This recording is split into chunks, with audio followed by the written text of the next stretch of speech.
Digital. You may be hearing this word used to modify a lot of different activities and events across the Department of Defense. Yet, we may ask ourselves, haven't we been a digital military service for a long time? We've had computers and have been using software for decades. We even have software-controlled aircraft in our fleet today. So what is the meaning or context of the word digital as it's used to modify things like digital engineering, digital management, digital acquisition, digital transformation, and digital fill in the blank?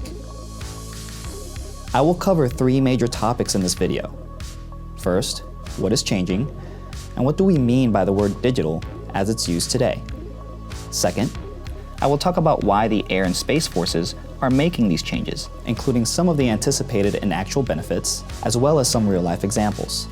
Finally, I will talk a little bit about how we've been asked to change within the management of our weapon systems. To help with this, we'll consult a written publication based on work from the Department of the Air Force Digital Campaign and Digital Guide.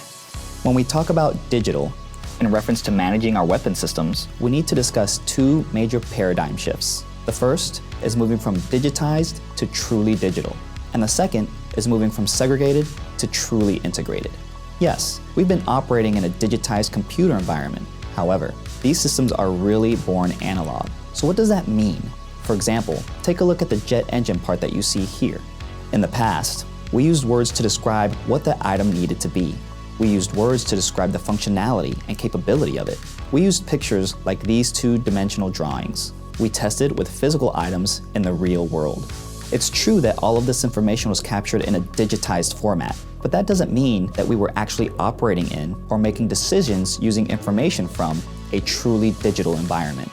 With the shift to true digital, we are giving birth to these systems within digital environments, where we can actually manipulate these systems in 3D, and even through the dimension of time by running simulations on them, rather than just using words and static pictures to describe a component. With this component, we can use mathematical models based on physics, integrated into these different environments, to perform tests. We can actually see what is happening with it entirely in the digital world. So this is what we meant by moving from a digitized environment to a truly digital environment. The second major paradigm shift is moving from segregated to integrated. Segregated refers to stovepipe or silo-like compartmentalized organizational communication, where data that comes out of one of these silos often travels to another silo via analog activities. The organizational silo digital databases are not integrated. Therefore, when they transfer data, there's an increased risk of data errors and irregularities and misinterpretation. When we talk integrated, we are not tearing down these silos. The silos exist for a reason. Each major organization will retain its own responsibilities. What we're actually doing here is integrating these silos more thoroughly. We do this through creating databases that all of the different nodes of activity can access. As such, these databases can actually have very sophisticated configuration management, and they become authoritative sources of truth from which we can pull and push and share information. How do we weave the tapestry of digital data moving between these different nodes? We use digital threads, which is the interconnectivity between the silos. We need to emphasize that the new digital paradigm is not just something for the technical or STEM communities. This will also impact other functionals like program management, logistics, contracting, and financial management. The biggest change will be how information to make those types of decisions is displayed. Rather than information being presented in tools like PowerPoint or Word, now we can use much more sophisticated and high-fidelity models in an integrated environment, pulled from an authoritative source of truth to help make decisions. Why would we do this? The Department of Defense started exploring the benefits of a digital environment several years ago, and in the summer of 2018, they published a digital engineering strategy document.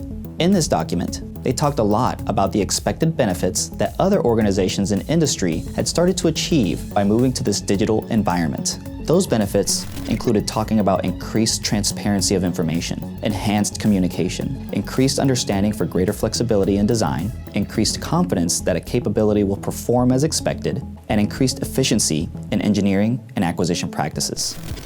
Next, let's look at the actual data that convinced the Air Force that digital was the direction in which it needed to go. The Systems Engineering Research Center, in conjunction with NDIA and INCOSE, the International Council on Systems Engineering did a very long study on the implementation of this thing called model-based systems engineering, which is a part of the new digital environment. With this study, they looked at a number of different organizations, companies, and DoD programs that were trying to manage their systems in the born digital environment. They also found numerous benefits across 4 major categories: the quality of the system, the velocity and agility in which a system was able to be created, the actual user experiences with that system, and the transfer of knowledge between all of the different stakeholders. This is what the literature says. But how would digital acquisition and weapon systems management work in real life? Next, we're going to discuss some examples of programs that have implemented some of these digital activities. The first program is from Robins Air Force Base, where the Sustainment Engineering Branch digitized the gun systems for the AC-130. Rather than using analog 2D drawings and words to describe the system, aka born analog, they took a born digital approach, where they designed this particular system within a digital environment. By doing so, they were able to use digital models to work with their vendors to take advantage of things like additive manufacturing. This led to digital manufacturing, which essentially uses these digital models to help manufacture parts, thus allowing them to reduce the costs associated with purchasing new parts, which then led to faster production times due to being able to exploit digital models. They were able to address any kind of potential problems with these parts before manufacturing them, and therefore reduce the failure rates of first articles coming in, and before purchasing large number of parts. This was a huge benefit, just from digitally giving birth to a subsystem of a major pre-existing weapon system. As another example, the A-10 program office digitized their aircraft with the help of Boeing. They used a Siemens program suite called Team Center, and they implemented a change management approval process to ensure that the authoritative source of truth was not corrupted. This assured that they did not overmodel and that the available data was appropriate for the necessary decisions. By using an integrated and born digital approach, the A-10 Aircraft Structural Integrity Program had tremendous flexibility when performing modifications. The team used some of the structural integrity models to do analysis in days or weeks that before took months or years, a huge difference. This approach even helped with mishap analysis. The team was able to use the digital model to recreate specific failures and were able to get technical answers within a couple of days, which is unheard of by traditional methods. Similar to the AC-130 gun, the A-10 was able to use digital models to help with purchasing and acquiring new parts. They were actually able to get lighter parts, while at the same time increasing their operating life. Even for an older system like the A-10, there has been a huge benefit from a digital approach. Let's segue to another older airplane, the B-52. The commercial engine re-engineering program for the B-52 did a virtual digital engine fly-off in 2021.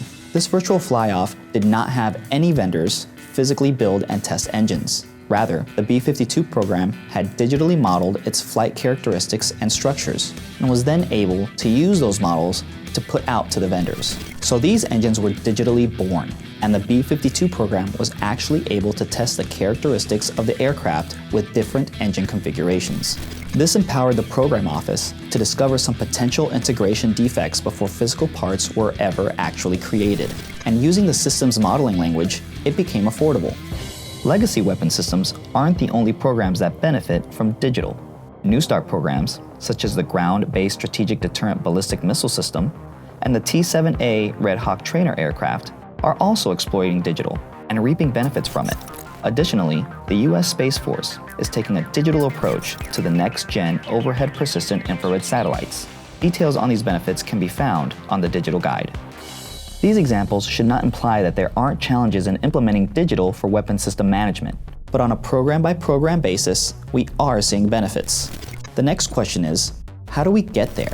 To answer that question, we can consult the digital guide, which discusses the meaning of being a digital air and space force. It also details 3 primary activities to achieve this goal. The first activity is moving to digital engineering and management. We have already covered this idea with the discussion of moving acquisition programs from being born analog to being born digital. Those digital models help from a standpoint of digital management, which is not just a STEM activity. This affects how program managers make schedules, plan and execute test and evaluation, perform financial assessment of weapon systems, and the supply chain and logistics of these weapon systems. The second activity is agile software development, which includes DevOps and DevSecOps. Agile software development does not always equal faster, but it does give much more flexibility to change. The third activity is open architecture, or implementing MOSA, a modular open system approach. This means that parts can be upgraded or replaced very quickly and easily, leading to flexibility in upgrading weapon systems. There are 3 principles that will help us execute these goals. The first is to own, share, and furnish the technical stack. Owning does not necessarily mean from a data rights perspective. This is similar to the concept of owning the technical baseline. It means that we have the appropriate access to the data that we need, and we have the ability to share it to meet the intent of open architecture with whomever needs it. How to achieve this is an open question. The second principle is warping from the stack to the edge. This means that we can take born digital weapon systems from a virtual tech stack and implement them in a real-world fight in an operationally relevant time frame. The third principle is create before you aviate. The B-52 team used this principle with its commercial re-engineering program. By including digital models in the request for proposal and allowing vendors to submit digital models of their proposed systems, they were able to do digital creation before performing real-world manufacturing. This also increases confidence that when these weapon systems are moved from the digital world to the real world, they will perform better at a lower price. For those programs and individuals that are interested in learning more about implementing digital acquisition, there is no shortage of additional information and excellent resources. Hopefully this presentation has provided a foundational understanding of what is meant by this new context of digital, why we want to move into this new digital paradigm, and some ways that we are trying to get there. The School of Systems and Logistics is here to help answer any of your questions and provide consultation and continuing education on digital weapon system management, as well as many other topics. Currently, the school has a portfolio of over 100 courses and workshops that are offered online. You can learn more about these different courses or contact us directly by visiting our website at affit.edu/ls.